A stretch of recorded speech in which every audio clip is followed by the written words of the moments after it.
mengenai pasal Datuk Red yang sekarang tau, Datuk Red yang dulu.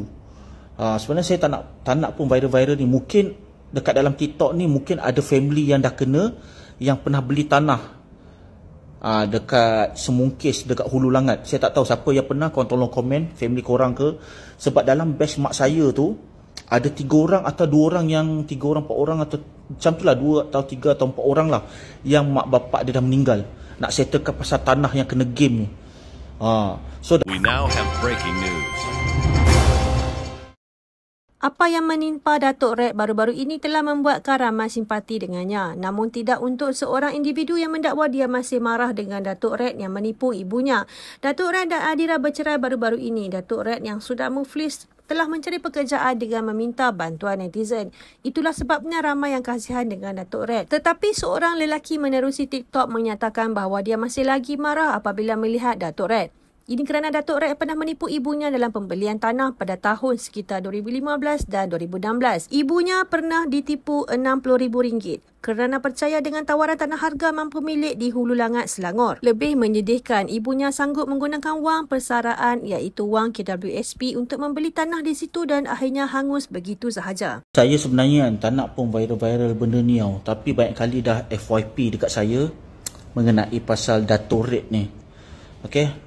Bila saya dengar nama dia ni kan, saya teringat family saya kena game dengan company dia. Beli tanah dekat Hulu Langat, dekat Semungkis rasanya. Semungkis dalam. Okey, masa tu berharga dalam 55,000 ke 60,000. Mak saya keluarkan duit APF tau. Baik keluarkan APF semua. Yalah, kita dengar harga tanah murah dekat Hulu Langat pula tu. Okey. Lepas tu mak saya bayar cash dekat company dia tu. So masa tu saya tim mak saya ni batch pertama atau batch kedua, saya tak silap saya lah. Masa ni tahun 2015 ke 2016. Macam tu lah. Mengenai pasal, saya bukannya mengenai pasal Datuk Red yang sekarang tau, Datuk Red yang dulu. Sebenarnya saya tak nak pun viral-viral ni. Mungkin dekat dalam TikTok ni mungkin ada family yang dah kena, yang pernah beli tanah dekat Semungkis, dekat Hulu Langat. Saya tak tahu siapa yang pernah, korang tolong komen family korang ke. Sebab dalam batch mak saya tu ada 3 orang atau 2 orang, yang 3 orang 4 orang atau macam tu lah, 2 atau 3 atau 4 orang lah, yang mak bapak dia dah meninggal, nak settlekan pasal tanah yang kena game ni. So dalam salah seorang dalam 200 orang tu, mak saya yang dah bayar cash. Masa tu ambil lot keberapa saya lupa, surat semua dekat KL kat mak saya. So mengenai pasal Datuk Red dengan Adira ni, mungkin Adira saya tak tahu nak salahkan macam mana. Sebab kita orang pernah berbincang dengan Adira macam mana nak settle, tapi Adira melenting masa tu. Mungkin mengenai pasal tanah laki dia apa semua kan. Tapi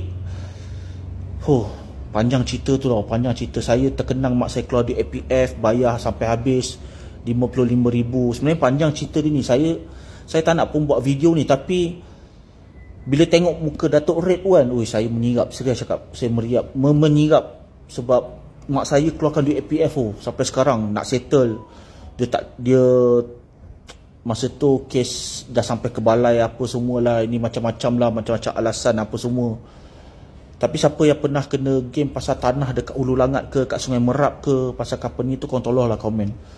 Mungkin dekat komen dia semua doa yang baik-baik, tapi pada kita orang yang orang biasa yang tak ada duit ni, terasa tau. Mak saya keluarkan duit APF, ada yang beli 2 lot tanah habis kat 120,000, 130,000, sampai sekarang burn macam tu je. Bayangkanlah 200 orang bayar 55,000, 60,000 seorang. Korang kalikan lah dan tolong komen. Korang bayangkan.